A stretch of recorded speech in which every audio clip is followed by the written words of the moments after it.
You're listening to They're gonna call it a hard foul. They're gonna call it a hard foul.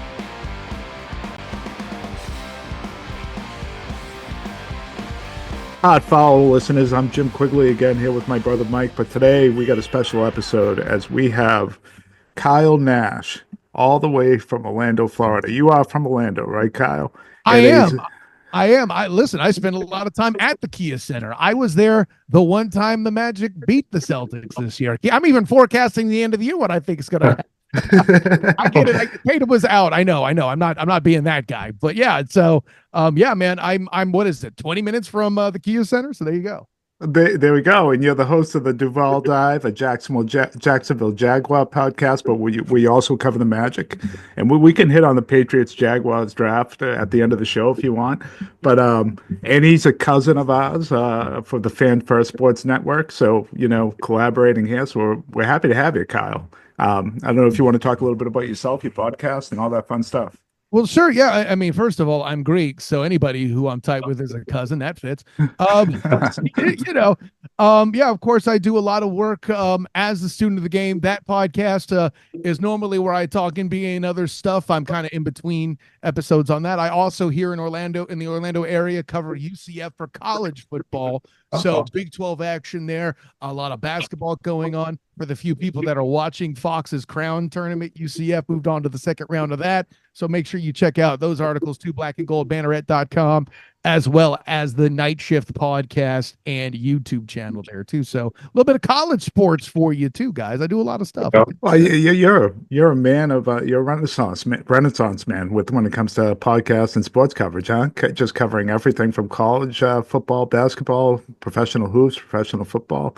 We just do the basketball here. That's it. I aspire to reach your point, but hey, I'll put it this way: by day, gentlemen, I work in data, but it also infuriates me when people blame analytics for their own silliness. You've seen enough of that for sure in the football world, at the very least. But the fact you call me Renaissance man is already a single greatest compliment I will get in this month, I am sure. So let's rock and roll. Let's rock and roll. All right, let's start with this. Your Magic, I would say, disappointing this season from my perspective because of injuries. You had some really tough breaks at the beginning of the season. Both Franz Wagner and Banchero went out the same injury too, if I remember correctly. Right. Obviously, losing Suggs and Mo Wagner for the season are huge losses. Yeah. Well, and let me get started with this. I don't know how many people in the NBA media could spell the word oblique, and to have two guys missing it with that same injury. It's unbelievable.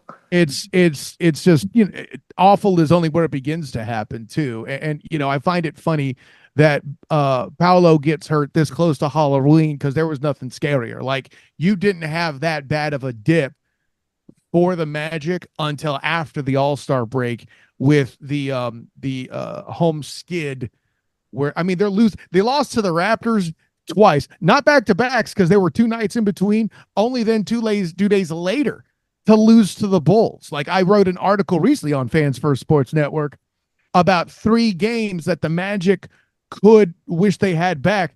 I talk about that stretch significantly as part of those 3 games. So, make sure you check that out for some of the other ones that were involved in there too. How much was that with just an adjustment with Suggs out? Because that's the thing that surprised me is how much he meant to that offense. I knew how much he meant to the team defense, but how much he meant to that offense, initiating it from the point guard position was, I guess I didn't appreciate. Well, and listen, when it comes to Jalen, you obviously have to bring him up, right? He's if you're going to every successful NBA team in this day and age and even beyond, right? We keep talking about, the Heatles invented the big 3. No, it was Garnett in Boston that invented the big 3. Did we forget that Jordan and the Bulls were a thing? Like, I don't know. Anyway. Well, we had Bird, McHale, and Parrish before that. Oh, okay. What about the guys that were surrounding the guys in black and white with Bill Russell, right? Like, please, the big 3 though, nonetheless, regardless of what, whether you're watching it on a flat screen or a CRT or listening to it on the radio or whatever you're doing, is an essential piece. And Jalen is obviously that number 3. And while we talk about his offensive production, which, let's be honest, it was missed when he was gone, especially with a team that's shooting at the bottom of the league, the way the Magic are. Right. I mean, say what you will about Zach Lowe going after the Orlando media about allegedly not going after Jamal Mosley about shooting, even though I'm in that room every night and that question's asked every night, but cool. Say what you will about it, the ball isn't going in the basket, whoever's fault it is. And Suggs missing's a big part of that. Now, granted, they do have a second-year kid off the bench, Anthony Black, that's come in. I like him, yeah. Oh, listen, there's a reason why I wrote an article about him having the opposite of a sophomore slump. Also, Fans First Sports Network. I have to hit the bell when I bring up the home network, guys. You appreciate this, right? But what he's done defensively himself, and I know there's a lot of criticism of Kentavious Caldwell-Pope, but in the month of March, shooting better than 40%. And I believe 3 for 3 last night from 3. Excellent point. Yeah, and I think that made for either his 9th or his 10th. I haven't counted since they finished the San Antonio game, but I know he was at 7 before losing to the Clippers.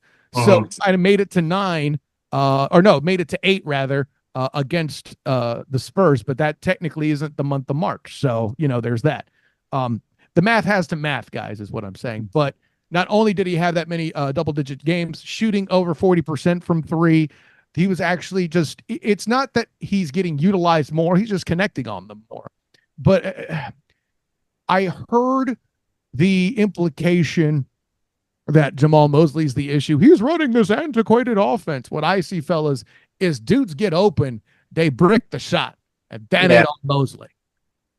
Yeah, I mean, you guys are running Corey Joseph out there at point guard right now. So I don't know how you can blame Jamal Mosley for the injuries on this team. You're losing with Wagner and Suggs alone over 30 points a game. And efficient shooting from both of them. Mo Wagner gets no respect. And I understand it because before he went to Orlando, he wasn't a good player. I mean, we had him here in Boston for a short period. He was not doing what he was doing in Orlando.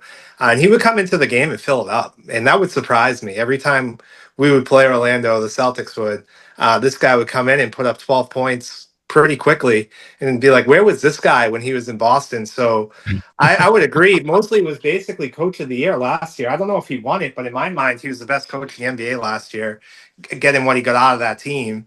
And so, yeah, I think injuries have really decimated what you guys could have been. But I think recently the trend has been that you guys have been playing well, playing more competitive basketball. And the one thing with the Orlando Magic that gives them a shot really against anybody when you talk about winning a game is their defense in the half court. Their 2 wings are long and their 2 star wings both defend. And that presents a lot of problems even for, I think, the Celtics. I think they match up pretty well with Cleveland and Boston. I don't think they can beat us in the series, but I'm hoping to match up and play against Atlanta than Orlando right now. Yeah, well, and here's the point I've made, listen, I cover the NBA. I'm in Orlando. The main reason I hope Orlando does good is because, let's be honest, it's more money for me the longer they play in the postseason. Let's not be dumb. You guys you guys are covering a big market team. You come to Orlando in the regular season, I get money off of that. So please come back. But that all being said, for Orlando, here's why I think Orlando's a more dangerous out for Boston than Atlanta. Maybe it's an easier basketball game, but you guys are going to be wanting to push harder for a sweep than anywhere else because every other game you're playing against the Orlando Magic, unless, they come out and shoot even worse than they're normally capable of. Meaning, if they have a slight spark to even make it close, to come out and have a good first half, you have to play physical. You have to engage them to win the game, or else they will overwhelm you. They will force you into turnovers, and they will beat you. That's how it happened here when I saw it at Kia Center. I think it was still 2024 when it happened, but details. The punchline is this, though, fellas. Maybe you'll win. Maybe you'll win that round easier, but you're going to be more sore exactly going the next round. And that's the point. make clear, always with playing the Magic. Yeah, I no, worry about KP getting hurt in that series. That's something that I'm concerned about with the You physicality said in it that before I series. did. That's something that would concern Well, me. And I think me and Jimmy alluded to this on the pod earlier. Atlanta has given the Celtics fits in the past. Trey Young is a player that Celtics don't match up well against small, quick guards, and he and Dyson Daniels really they get their way against Boston. And I think that would be a series that might go 6 games. I told Jimmy the Orlando series might end in 4 or 5, but I'm concerned about the longevity of the impact of those 4 or 5 games and how physical they're going to be. yeah, I look at Orlando, and a couple things that really impressed me is what Banchero's been able to do with no shooting around him since the All-Star break. I think he's the second leading scorer in the league, about 29 and a half a game, and really has been efficient. He does a great job of squeezing out matchups. Um, I talked about when we played the Lakers that there's only a few guys in the league that can hunt Drew Holiday or Derek White, and you're talking Luka Doncic, LeBron James, and I think Banchero fits that mold. Now he's not as polished as those guys yet, may never be. I mean, those are fantastic all-time offensive players, and there's no shame if you don't get to that level, because that's next level stuff. But he's really been really good there. The other thing is the physicality on defense, and you saw that. They caught the Celtics at a time where they were kind of in the lull of coming off a championship season, and they were 500 for 2 months. And since then, they've been a much different team, other than tonight, where they look like they don't want to be there at all. But They just cut it to 12.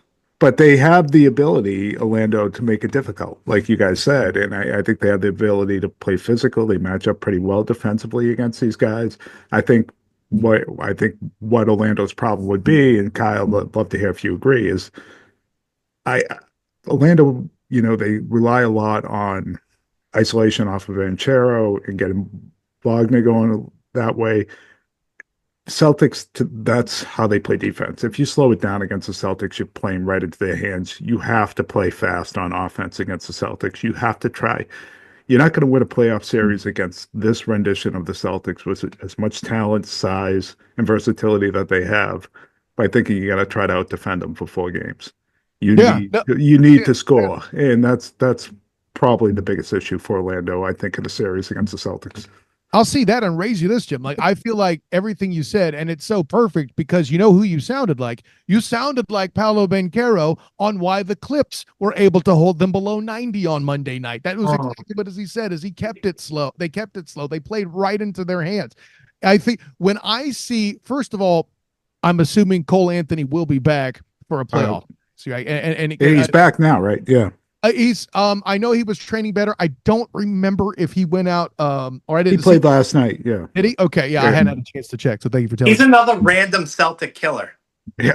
Well, but that's the thing though. If fast pace is what kills plays you, fast. Yeah, there's no dude that plays faster than Cole Anthony. And I'll even add this: like you guys mention Jalen Suggs, and rightly so.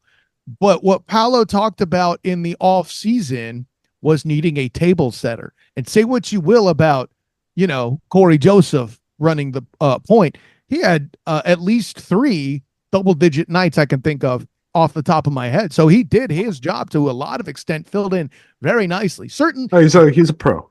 Yeah, did not play a way you would expect for Corey Joseph to necessarily fill in.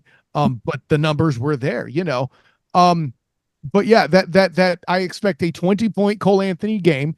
Same thing we saw when they beat the Cavs a few weeks back on the road, right?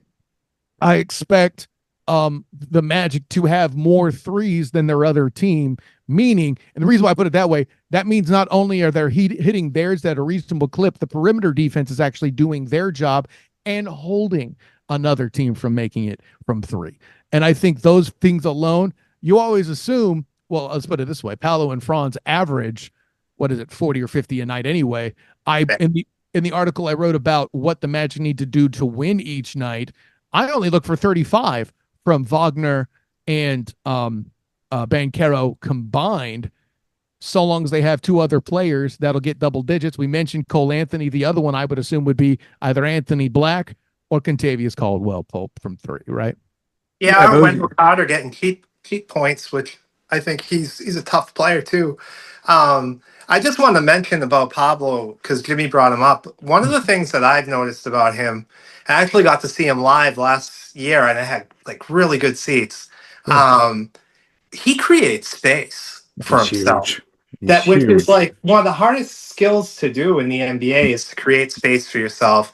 And for a guy his size to have those handles, I think I told Jimmy like he reminds me of a more polished Carmelo Anthony, like because he defends, he rebounds, he's more efficient with his scoring. And I think he has the ability to be a great passer. Like he's got some Jason Tatum in him, honestly, Oh, just he with does. his There's a size. lot. The Tatum comparison, I think, is apt. I think there's a lot of what you see between those two guys, especially Tatum earlier in his career, and then how his game kind of He grew just got that outward. Yeah, Carmelo size. You know yeah. what I mean? Yeah, that big body. Um, he could be up there with the greats. I see it in that guy. Um, yeah, I hope that the franchise is as patient with him as the Celtics were with Jaylen Brown and Jason Tatum because there was a lot of talk in the media out here for a long time of splitting those two up. They had seasons that didn't go so great. You guys have a duo in Orlando that I think is worth investing in. And let's put it this way: the only reason I would give pause for Suggs is the old adage: if you can't help the club in the tub, you just got to be prepared for Jalen to miss time because A, that's how hard this dude plays, and B, that's how hard this dude plays. Yeah. Like, it's the best of both worlds there, But that being said, if an Anthony Black or a Cole Anthony or somebody's coming in to be that table setter to do what needs to be done when you're can't go, when you're kind of shifting away from the perimeter. I'm expecting Contavious Caldwell Pope. Maybe they're overpaying him some. That's fine. That is what it is. You need somebody there over the age of 28, at some point to lead these dudes, So he's only 28. No. He's older than that. This Magic team is that young. And he's got a championship pedigree to him. Correct. For reference, fellas, they were for a while there when the big three were all out: Banchero, Suggs, and Wagner. Trevelyan Queen, a guy you've probably never heard of. Oh, sure. I know who he is. Yeah. Well, okay, let me put it this way. The layman has never heard of because who am I talking to? That's my bad, Jim. My bad. But the most people never heard of because who pays attention to the 2022 G League MVP? He's 28 as a distributor coming from the G League, giving it to dudes that are 24, all over the roster with Franz and Paulo and all those guys. So yeah, maybe KCP feels 28 playing with this group, but definitely the statesman in the room. And I expect him to do better this year now that he's kind of getting more comfortable in his role. Like he's not Ray Allen old, but that type that's going to be that shooter, that's going to be that elder presence like your group was with Garnett and that championship group you had there for a while. You forget how long he's been around. He's been around since the Pistons. Let me ask you, because I think Mike probably has who he thinks would be a better matchup. Who, as a Magic fan, and who do you think Magic fans would rather see in the first round, the Cavs or the Celtics? Oh, golly. I'll say this. The answer, the popular answer is going to be that they would rather see the Cavs. Here's my thing. And you referenced it earlier, Mike. If Porzingis is missing games or if he's limited, you better bet that they're going to attack down low. And you can't have one of these games that the media, fair or not, has started to be critical of, where Tatum might disappear or step back to give Jaylen Brown and those guys you can't afford that if that happens against the Magic, because if Banchero's killing you inside, then you have to make the shifts. God help you, if the Magic actually hit a few shots. This is how the Magic beat the Raptors with St. Augustine. I call him Saint. That's not his actual name. But when Augustine hit that three to win game one in Toronto, which was eventually a 5-game series where Kawhi would go on and get the championship nonetheless. But didn't Vuk average like 28 points a game in that series? Oh gosh, I don't remember. He might have though. Like he went nuts, but yeah. But nonetheless, you mentioned Vooch attacking the middle. It's the same concept, except Paolo's way good as a versatile player than Vooch ever was, right? Mike, I wasn't even thinking about that. But If Porzingis isn't there to regulate some stuff, and if the backup bigs, which your backup bigs aren't bad, maybe they could still have an impact. I don't want to rule it out. But Donovan Mitchell scares me, dude. I watched this guy in game 6 here at the Kia Center last year, and he scored 50 points, basically hitting no threes. He scored 50, huh? Yeah. And the guy asked him, Donovan, noticed that you got the 50 points, but you didn't make any threes. Why was that? Threes weren't going, so I took it to the hole. I'm like, he just decided to go to the cup and put 50 on you. I don't care who you are. That's scary, man. So, No, he's had some great games. Yeah. I will say this, though. I know there's a lot of talk, and reasonably so, about Porzingis' health. He is healthy right now. If he's playing against, I think, anyone in the East, regardless of the team, that team has a matchup problem, a huge, huge matchup problem, and especially at the level he's playing at right now.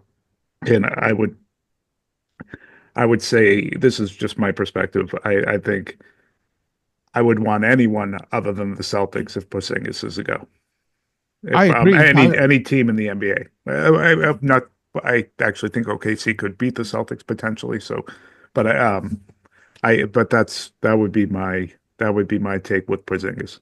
I said I did say I'd rather see the Celtics instead of Cleveland, but keep in mind, Jim, my open was this could happen to Porzingis. That should tell you everything. A real possibility. Well, that's his track record for sure. That's his track record. Kyle, can I ask you a question just about Orlando ownership? Sure. It's a two-part question. The first part, are you guys in the luxury tax? Because if you're not, I think you guys can be creative to bring in another star. And then the second question is do you have the type of ownership that's willing to invest and pay into that team and to go over the luxury tax? So, first of all, winter is coming, right? When Paolo's rookie stuff expires, they will be. Okay. And that's the real conversation. And to be honest, I haven't dug into the contract minutia as much as I have because, listen, you mentioned me covering the Jaguars on Fans First Sports Network. Mm-hmm. All the work I've had to do with the Duval dive of them completely cleaning office. I haven't had the chance to peruse the NBA contract scene just yet. But what I can tell you is Paolo's eventual jump into he's gonna get a max, guys. He's not going anywhere, right? And when it happens, that's when we're having the real conversation. Now, you mentioned ownership paying in. Here's the thing. At this point, I think that answer to that question is right now, yes, they can. However, their problem is making a deal.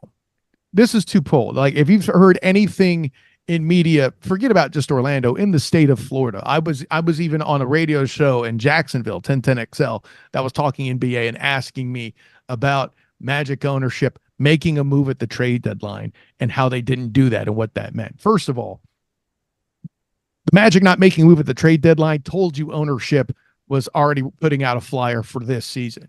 They didn't feel like they could get to be a championship competitor this year. They weren't going to the NBA finals. They weren't winning an NBA championship. And, if they were to slide all their chips in the table now only to get beat by Cleveland again, good God, what would that message say? What they're hoping to do, as I read the tea leaves, is they get more playoff experience. They get more elimination game experience because chances are they're going to be in the play-in, right, fellas?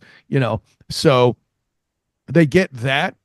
And the idea might be that they make a move here in the summer. One would hope. However, here's the thing, guys. The downside of Jamal Mosley and his style in playing collective basketball, stars don't jump out if everybody's seen to be an interchangeable part. Other than, of course, guys they aren't getting rid of. They're not passing on Paolo or Franz or even Jalen Suggs. But then I would wonder if another team would want Suggs at his number with his injury proneness. The point is, beyond those guys, who is anybody going to want that would render any real assets? And I think that's the problem that's facing the Magic coming up. And I think there's nothing more boring than NBA salary cap talk. But I think the risk of trading when you've had a season like the Magic and you're going to be a lower seed, you start that, you could potentially bring on salary that might start your clock sooner into cap jail, or a sense it's where you're paying the tax and then you don't want to be in the repeater and all those things. So as long as you can stay below that when when your two stars are really ready to take off and you're spending the money and you hope at that point you're contenders, and maybe Cleveland and Celtics and other folks have taken a step back, that's, probably smart business too, because you don't want to be in that repeater tax before you're at that point, or you're really hurting your team build. Awesome Um, point. you Yeah. know, which it's stupid the way that I think they put together the, the CBA, but it is what it is. Um, Hey, so I'd love to hear just a little bit. We're a Celtics podcast, Mike. I don't know if you have any other basketball questions. I was gonna hit him with a couple, pepper him with a couple football ones. We're a little Well, you ignorant do that. here. I think my overall point just was I look at Yeah. this Orlando team and I think they have the pieces.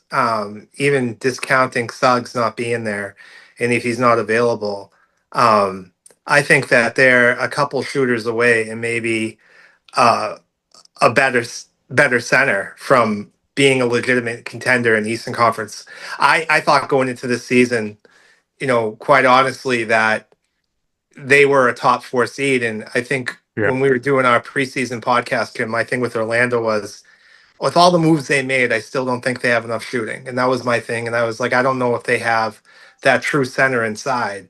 Um, but I think they're a scary team to look at, and they have a bright future. And I don't know. I maybe disagree with you a little bit, Jim. That I think they might be worth the investment now if they can be creative, similar to how Brad Stevens was when he was able to swing guys No, for I meant in like a Derek season. White or something. I meant in season. I don't mean Oh, the in off season. season. No, yeah, The off season would make a lot of sense to make a move.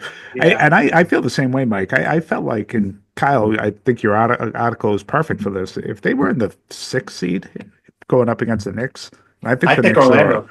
are a flawed basketball team in a lot of ways. I think Kyle Anthony Towns is one of the worst defenders in the NBA, and if you can figure out how to take advantage of that, and Brunson isn't very good on the defensive end either, you could steal a series. Well, and And Cat has you missed a lot of games too at times, it feels like, Yeah. Yep. Yeah, and I feel like if you guys were in that 3-6 series, that would be very interesting. And it's unfortunate because of the injuries that you guys have had. Well, and here's the reason why. Here's the other thing I'd put in. And Mike, you make a awesome points there too, Jim. I think I shouldn't say I think I know that the Magic front office kind of cited the same thing you did. They were afraid of getting kind of hoodwinked on a deal and getting tied to extra money. They wanted this. They wanted more of a sample size from this experiment and didn't get it right. Yeah. Paolo, Jalen, and Franz played for a total of 6 games in terms of minutes. Like, so that ain't jack, as they say, right? Yeah. But here's what else I think works in favor of the Magic. Let's look at the rest of the East, right? The Sixers are cooked. I love some Joel Embiid, but I'm sorry, his body's broken like a lot of big men get to that point. It's unfortunate. I hate it. I love They're done. Yeah. nothing makes my old 90s basketball so more amazed than to see a 7-footer asked to shoot a technical foul. That's all I'm saying, fellas. But with them, the Bucks are in free fall. We don't know what to make of the Knicks despite Brunson because Tibbs can't keep dudes healthy, as so says the saying, right? The Pacers can't defend worth a darn. I'm going down the list. Meanwhile, the Magic's and Jimmy Butler and the Heat experiment has officially failed, right? Yeah. And that Adebayo's another year That's old. a shame. Yeah. We I can't hate the Heat here in the Quigley family. I can't imagine why. But that all being said, the Magic, though, of all the teams of the many teams in the East, they're the ones that I can. The good teams seem to be holding pat.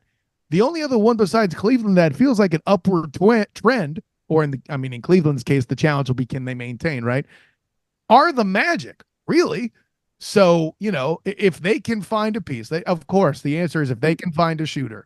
Augustine trailed off after that climax game I mentioned against the Raptors in those playoffs, right?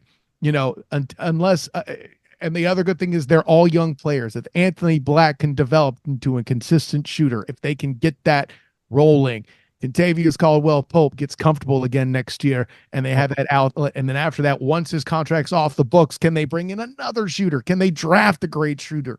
All those things are something that could suddenly make the Magic very dangerous. Exactly. Yeah, and there's always going to be guys available, and that's the way the NBA works. I mean, just from the Celtics' perspective, they're going to have to trade one of their guys because the basketball penalties when you're in the repeater are ridiculous. Never mind the tax penalties. So they will have to trade either a Holiday or a Porzingis or someone like that in the offseason. So there's always guys around the league for tax reasons alone that are going to be available for a team like the Magic to take advantage of when they're trying to build upwards. So it's the opportunity's there for them. I would put the Pacers in that upward group with the Magic and the Cavs. So I know they have their flaws, but they Once you get a little defense, I'll agree with you. Yeah, that's for sure. I don't have a question. I have one more basketball thing for Kyle. It's a request, and then Jim, we can talk football. I have a bunch of hoop heads that I work with, and we work with youth in our job, and we were just talking about like great NBA teams and like greatest players of all time. And Dwight Howard wasn't brought up as like the greatest player of all time, but he was brought up from that generation as like the best center of that 2010s generation. We're just talking about, the different players there. And these kids, Kyle, were like, Dwight Howard stinks. What are you talking about? Like, blah, blah, blah. He's horrible. And then you got to do a podcast covering those Orlando teams and talking about Dwight Howard. This guy was Defensive Player of the Year a bunch of times. And I know he just, maybe his longevity hurt his, and maybe his reputation when he went to the Lakers. But yeah, I think people forget how good he really was. Well, and I'll say this about that, and that's a good point about Dwight Howard. Now, let me make clear my stance, because when he was around, I was still more of a fan watching loosely than I was covering the team. So I felt ways about things. And I know you may not be fond of Stan Van Gundy, but I didn't mind him. He was a character. Yeah. I thought he was great, man. And the only thing he was ever a victim of was Pat Riley being Pat Riley. Well, that too. I'm getting there.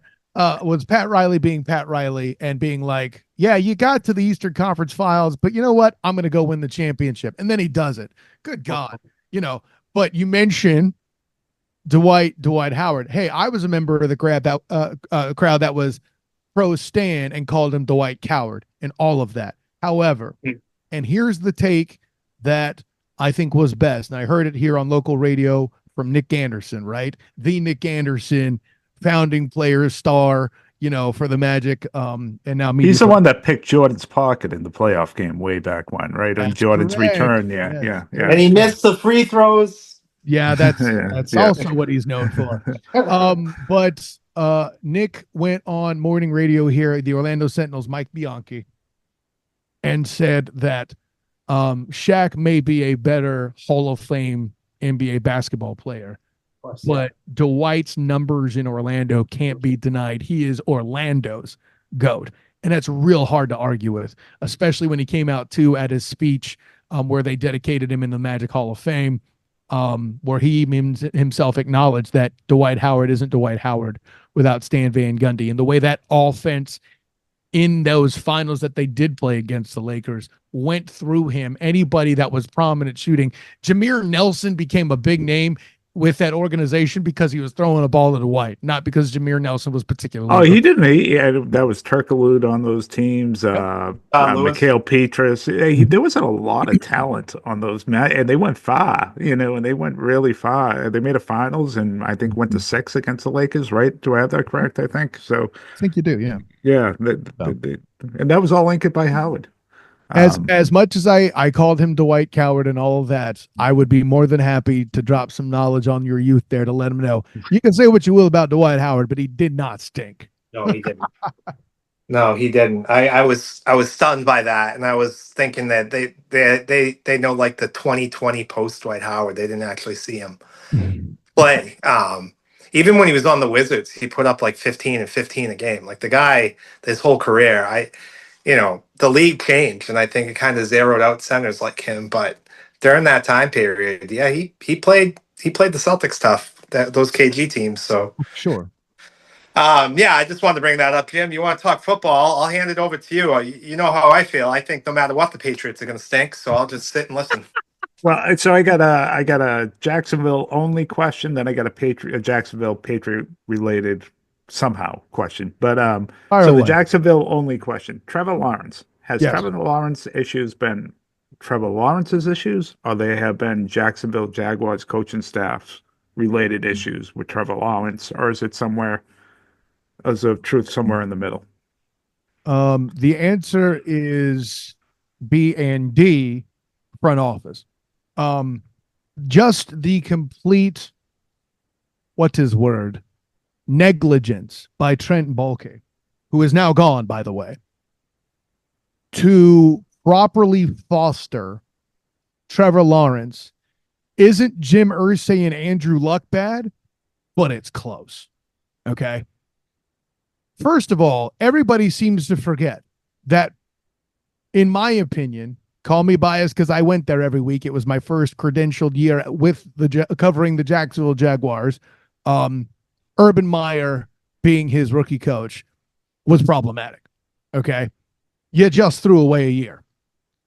Then once they get Doug Peterson in, their offensive line was iffy. They get to that offseason after winning that playoff game, being within a touchdown of beating the Kansas City Chiefs, who went on to win that Super Bowl by way of letting Chad Henne get on a 93-yard drive, by the way, everybody seems to forget about in the divisional round of the playoffs. After that, everybody decides, hey, we good. We don't need to beef up anything. Sure, Trevor's getting murdered, granted not at a, shall we say, Joe Burrow clip, but you know, he's getting hit entirely too much. Then the next two seasons, he's unable to finish seasons because of the way he's getting hit, because the Jags did not address the offensive line. Gentlemen, the first thing James Gladstone and this regime did was bring in beef. And by the way, I don't know if anybody will be listening on the pod. Well, of course they'll be listening on the pod. This pod's great. But like, for those that can't see the video, I have my Aaron Evans original painting of me and from my O-line days playing semi-pro ball. I have a little credibility here is all I'm saying. And to see James Gladstone bring in 4 offensive linemen that can play various parts of the O-line, you're about the potential for a breakout year from Trevor Lawrence is huge. And I'll leave you with this, guys. Christian Kirk was supposed to be done. Arrives from Arizona to Jacksonville, has a career year. The Giants think Evan Ingram's a bum, completely useless. Arrives with Doug Peterson and Trevor Lawrence and has a career year. You tell me who the problem is, fellas. So your whole thing is if he just needs protection and he needs the ability to stay upright and he can play. I find it interesting that I'm commenting about a lack of protection for a guy that just had a daughter, but yes. I didn't throw that in there. I would ironically call that a dad joke. Would you not? Yeah, that was pretty good. That was pretty good, Kyle. So my Patriots related one. Yes. You guys played the Titans. You play them twice a year, every year. Did Mike Vrabel get the most out of those Titans teams that never got over the hump and made it to a Super Bowl, or did he, did he take them as far as they could have went, or could they have gone a little bit further? It's funny. I'm not supposed to talk about it this way because I cover the Jags, right? And much like the Magic, I want the Jags to do good because then I get to do cool stuff like cover NFL playoff games, right?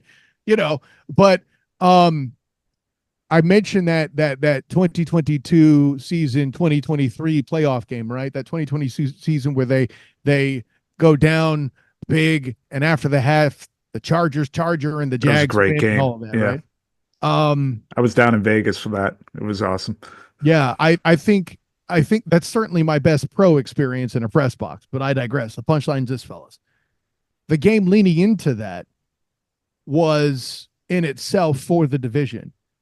And the series of unfortunate events, if you're a Titans fan, that took place, freak turnovers and defensive scores for the Jags. And I forget the quarterback's name, but it's one of these journeymen, like, is it Dobbs? I keep forgetting his name. but he's one of these dudes that catches on as a journeyman when all your guys get hurt. Yeah, They yeah. already lost Tannehill, and then it was not Will Levis, it was the kid from Liberty. His name escapes me. Anyways, the punchline being the Jags won that game in such a awkward fashion. The gods were against the Titans that day. They were more so against Vrabel. Vrabel, I like the way you put it, in that he maximized this team the best they got. And they kept on trying to get old receivers to put in a spark to that pass game to give Derrick Henry some kind of help, right? Whether it was Julio Jones, whether it was DeAndre Hopkins, Calvin Ridley, now the latest version, and all the money you paid him. Hey, thanks for stopping the Jags from paying it, brother. Let me tell you. So I think Vrabel was left to kind of take punishment for the crimes of the front office that let AJ Brown go. Now current Eagles Super Bowl champion receiver AJ Brown go. Hall of Famer. Yeah. Well, and I'll say this about that. I don't think he gets those numbers and that production in that environment. It's not Saquon Barkley, I told you so, but it's there. You know what I'm saying? So, I like Vrabel as a coach. I think he was scapegoated, sure as everything. And yeah, we'll leave it at that. All right. Quick game of over under, then we'll say goodbye. And anything you want to prop up your pod at the end, we'll do that. But Awesome. over under on the amount of playoff games the Magic will play. We'll put it at 4.5. No, we'll put it at 5.5. 5.5. You were going to get an under at 4.5 anyway, so there you go. Okay. So you're going under. Yeah, one, I'm including the play-in this way. Like, okay. If you include the play-in. Yeah, I got to say over at that point because the math doesn't math, does it? Yeah, I'll say over in that I think they'll win their play-in game just because I don't think they'll let the Bulls score the highest point total they've allowed in a season again. If they're playing somebody like that, I think they're good there. So yeah, I'll say over. Mike, over 5.5 for the Magic playoff games. I'm gonna say over. I'm gonna say I think they take Cleveland or Boston to 6. I think they'll take Cleveland or Boston to 5. So if you want to add in the play-in, so I'll go over too. I think they could take Cleveland to 6, and Porzingis is out. You could go to 6. Over under for Jaguars win at 7.5.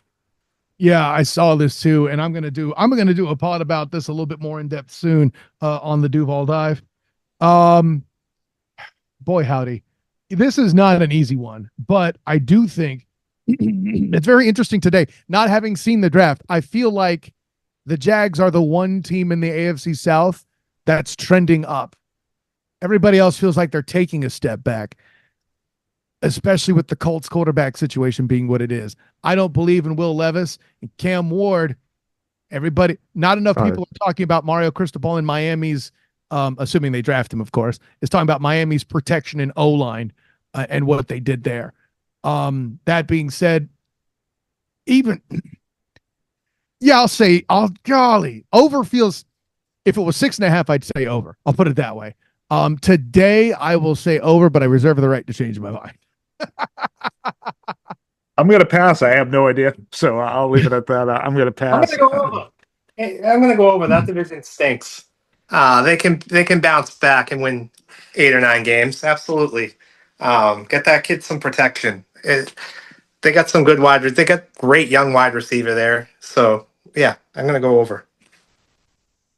And I'll last question. Whatever the Patriots are, under. Yeah, probably under. Although the AFC East outside of Buffalo isn't that good. So over under. You need 16 games to win a title. So 15.5 wins for the Celtics this year in the playoffs. Oh, it's over. Like, you think they got to win it? I really do. Man, listen. And again, my only concern always is Porzingis.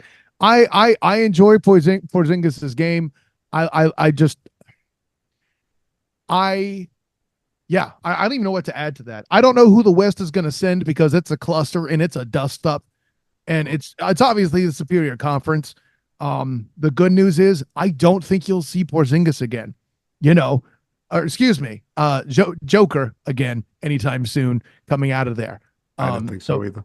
Yeah, that's the one guy who I think might cause no problems, just because I dare you to try to stop him. He'll find some way to find a hole. I think you can neutralize SGA in the aggregate. I feel like that's kind of the answer to anybody would bring from the West, is you could kind of neutralize them in the aggregate. I thought it was adorable when people thought Dallas had a shot last year. Yeah, we did too. We kind of laughed at that. There was a lot of other teams that I thought would have been more competitive out West than the Dallas Mavericks. There was just a matchup issue all the way around. Yeah, and unless the Lakers get through a lot of sweeps, even if Luka makes it against you again, I don't see it. No, and again, it gets to what I brought up at the beginning. They're an isolation team that feeds right into the Celtics, and they love when you go ISO against them. So because they can just switch on everybody, they have multiple defenders that can handle it. Hey, I could switch this right on you. Over under 2.5 backups on the Celtics roster that could start other places. Like that's you know what I'm saying? Oh, that's over. Yeah, that's over. Got Al, you got Pritchard, you got Hauser. Yeah. I mean, one of them's a Hall of Famer now, Horford. So. Yeah, Horford's a good player. Miami blew the Celtics out tonight. Blew them out. Yeah, they did. Yeah, they did. Hey, plug your pods one more time. And everyone get on there, subscribe to his pod, like, comment, everything. But go ahead, Kyle. Yeah, an honor, joy, and privilege to jump aboard. This is the most fun I've had with Boston fans in a while. We're not all assholes. We're not all racist and assholes. Some of us are halfway decent. Hey, listen, it's if I really wanted you to turn on me, you could have me back sometime and I can explain to you why I don't think Tom Brady's the GOAT. He's just the most accomplished. Anyways, we'll have to do that. Yeah, it would be fun if nothing else. Right? The only guy I take personal is when people come at Larry Bird. So as long as you're not coming at the Birdman, then I'm fine. Listen, I felt like if I come after Larry Bird might find me. That's a risk I can't take. Well, he lives in Florida, so. Exactly.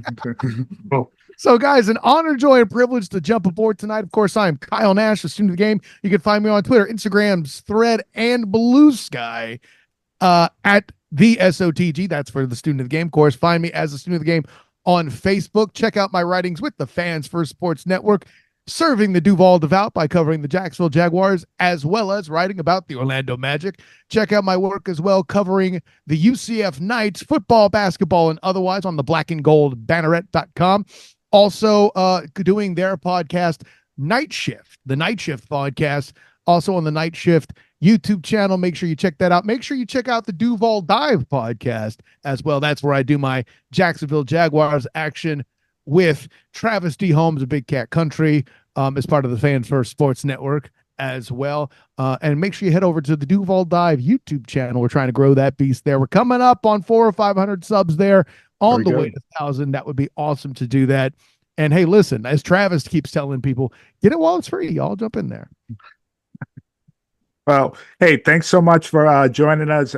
It was an honor to have your expertise on here and talking basketball, talking football. And if these guys match up in the playoffs, let's do this again.